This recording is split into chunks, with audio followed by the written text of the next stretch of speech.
Carut-marut penyelesaian kasus buruh pekerja Indonesia di sektor kapal perikanan dan niaga masih saja terjadi. Banyak catatan pelanggaran yang dilakukan perusahaan kapal ikan dan niaga berbendera asing terhadap pekerja buruh Indonesia. Pelanggaran mulai dari soal minimnya upah hingga kekerasan fisik yang berakibat pada hilangnya nyawa buruh Indonesia. Persoalan tersebut mendapat sorotan banyak pihak, khususnya Badan Buruh dan Pekerja Pemuda Pancasila, disingkat B2P3. Guna langkah solusi persoalan, B2P3 menggandeng pihak pemerintah, dalam hal ini Badan Perlindungan Pekerja Migran Indonesia, disingkat BP2MI, yang dikepalai oleh Benny Ramdhani untuk duduk bersama mencari langkah solusi. Melalui Indonesia Labor Forum, sebuah acara diskusi rutin terkait persoalan buruh Indonesia yang diprakarsai B2P3, Jamaluddin Surya Hadikusuma selaku moderator yang juga Ketua Buruh Pekerja Pemuda Pancasila mengupas tuntas persoalan dengan meminta masukan kepada semua narasumber yang hadir, antara lain Kepala BP2MI, pakar hukum pekerja laut, kementerian terkait, wakil rakyat Komisi Buruh, aktivis pekerja migran, kepolisian, asosiasi buruh dan pengusaha di sektor kelautan. Acara yang digelar di Aula Kantor BP2MI pada Rabu siang, 13 Agustus 2020 berjalan tertib dan lancar. Agusto Sulistyo di Jakarta mengabarkan.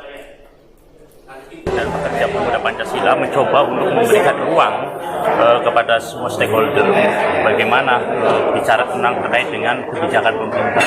Nah, karena selama ini bahwa terkait dengan awak kapal perikanan ini yang tadi disampaikan bahwa ada kekosongan hukum dan publik ini menunggu kepastian hukum yang jelas agar kemudian bahwa kasus-kasus yang selama ini muncul tidak terus berulang.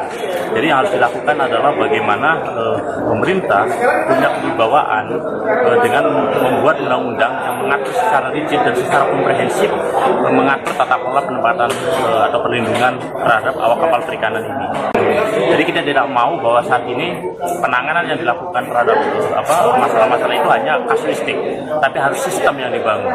Dan kita publik menunggu RPP ini yang sudah di Seknek ini, berharap Presiden Jokowi segera menandatangani. Kalau tidak, maka sama saja bahwa Presiden Jokowi melakukan pembiaran terhadap kasus-kasus para awak kapal perikanan ini. Satu regulasi ini ada kemandekan di Naker juga di sektor lain. Sebetulnya dari kacamata ABK, persoalan itu bagaimana sebenarnya? Proses yang dilakukan oleh pemerintah ini kan sudah berlangsung lama ya, artinya sejak kasus suap sejak tahun 2011, 12, 13 sampai tahun 2020 dan puncaknya di kasus Pelanggan ini. Nah, artinya kan ada problem di pemerintahnya sendiri karena pemerintah tidak punya politik will. Seharusnya dengan itu menjadi sudah ketika Tempo pun tahun 2017 mengangkat isu perbudakan ABK, harusnya itu momentumnya itu sejak tahun itu pun harusnya pemerintah sudah serius. Tapi faktanya sampai sekarang RPP aja masih mandek di Seknek. Artinya kan ada persoalan di pemerintah. Jadi yang dibutuhkan adalah sistem. Sekali lagi sistem. Makanya jangan heran kalau saya selalu mengawali memimpin sebuah jabatan dengan harus terbuka berapa pendapatan saya.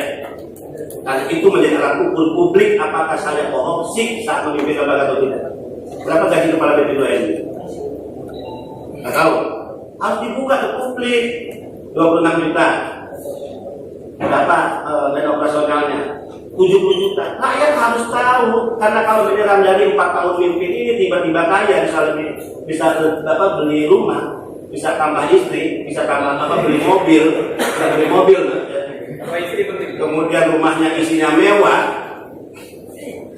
Semua rakyat harus mencurigai bahwa itu tidak lain diperoleh dari hasil hengki-pengki, abuse of power dan koruptif yang dibudidayakan karena kekuasaan.